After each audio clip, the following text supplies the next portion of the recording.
কুণালদা আপ্রাণ চেষ্টা করেছে আমার ছবিটাকে প্রমোট করার জন্য, মানে জীবন দেওয়ার মতন একটা প্রমোশন করেছেন উনি, এবং উনি আমার প্রোডাকশন সেই সময় সঙ্গে ছিলেন। মাঝে মাঝে কিছু একটা হয় না, কি বড় হতে গেলে কখনো কখনো ছোট ছোট জিনিসটাকে ইগনোর করতে হয়, এবং দুজনেই আমার খুব অত্যন্ত কাছের মানুষ।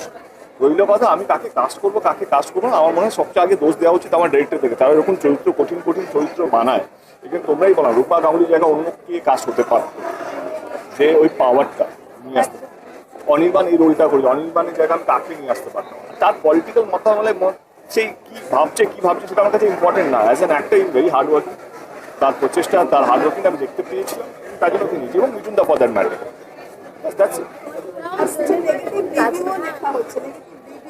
এগুলো আমি সাকসেস, আজকে আমরা সাকসেস এনজয় করছি।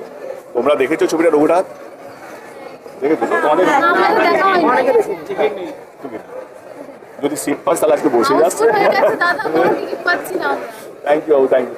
আমি বলছি এবারে আস্তে আস্তে প্রেশার কম হচ্ছে তোমাদের, তোমরা এবারে তোমাদের টাইম পেলে ছবিটা দেখো, তোমরা হার্ডওয়ার্ক পরিশ্রমটা দেখো। একটা ছেলে যে পরিশ্রম করছে, এই খাদানের মতন ছবি যখন কমার্শিয়াল ছবি চলছিল, এরকম বিগ ক্যানভাস মাস মশালা এবং আমাদের হিস্ট্রি যে রঘু ডাকাতকে নিয়ে যে আমরা ছোটোবেলা থেকে বড় হয়েছি, এরকম একটা চরিত্রকে সিনেমায় নিয়ে আসে সহজ তো নয়। সাপোর্ট করে, এটা আমার জায়গা অন্য কেউ হলে আমি সাপোর্ট করতাম, আমার জায়গায় জিদ্দা হলে আমি জিদ্দাকে সাপোর্ট করতাম, অঙ্কুশ হলে অঙ্কুশকে সাপোর্ট করতাম, এটা অন্যায় কিছু। এনিওয়ে শো বিজয় তোমরা সব এনজয় করো। Thank you so much.